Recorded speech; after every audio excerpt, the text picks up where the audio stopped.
The natures of the 6 roots. Now that we have finished introducing the 52 mental factors, I would like you to understand the differing natures of alobha, adosa and amoha. Alobha is the cause of generosity, right? Adosa is the cause of morality. And amoha is the cause of wisdom. With true alobha, there is no sorrow that arises from separation from the beloved. Why? Because there is no attachment. Alobha is opposed to craving, right? When there's no craving, no attachment, there will be no sorrow when you're separated from your beloved. With true adosa, there is no sorrow that arises from association with the unbeloved. This is because of metta. Even if you associate with someone you hate, you don't feel any sorrow. It is because you have metta. With true amoha, there is no sorrow that arises from not getting what you desire. If you want something or someone and don't get it, do you feel sorrow about it? No. We should know the natures of these roots. With true alobha, there is no rebirth in the plane of pitta, hungry ghosts. Why? It is because you are attached to your house, your car, your property, your family or your friends that you are reborn as a pitta. But if you have no craving or attachment, you can't become a pitta. With true adosa, there is no rebirth in the plane of niraya, the woeful state of hell. This is because you have metta. Metta cannot send you to hell. With true amoha, there is no rebirth in the animal plane. When you die, you cannot be reborn as an animal. So, if you die with lobha, attachment, you will become a ghost. If you die with dosa, hatred, you'll go to hell. And if you die with moha, ignorance, you will go to the animal kingdom. With true alobha, the extreme of indulgence in sensual pleasure is inhibited. With true adosa, the extreme of self-mortification is inhibited.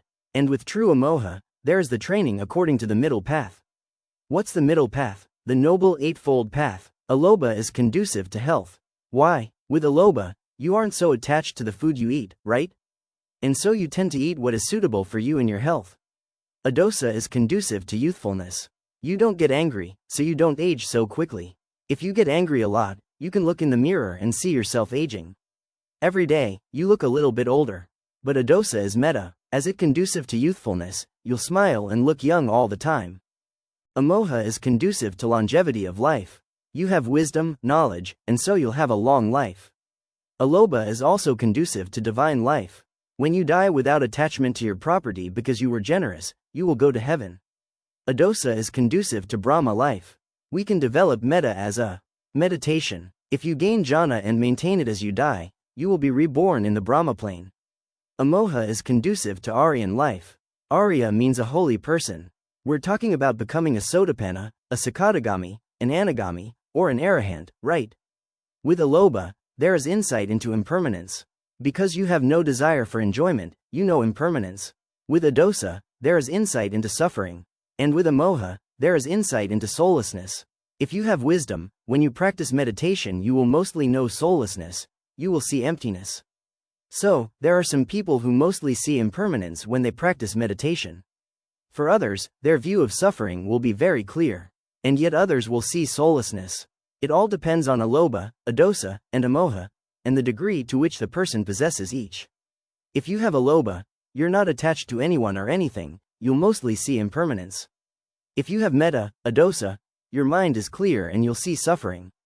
And if you have amoha, wisdom, you will see selflessness or soullessness. Let's stop here for today.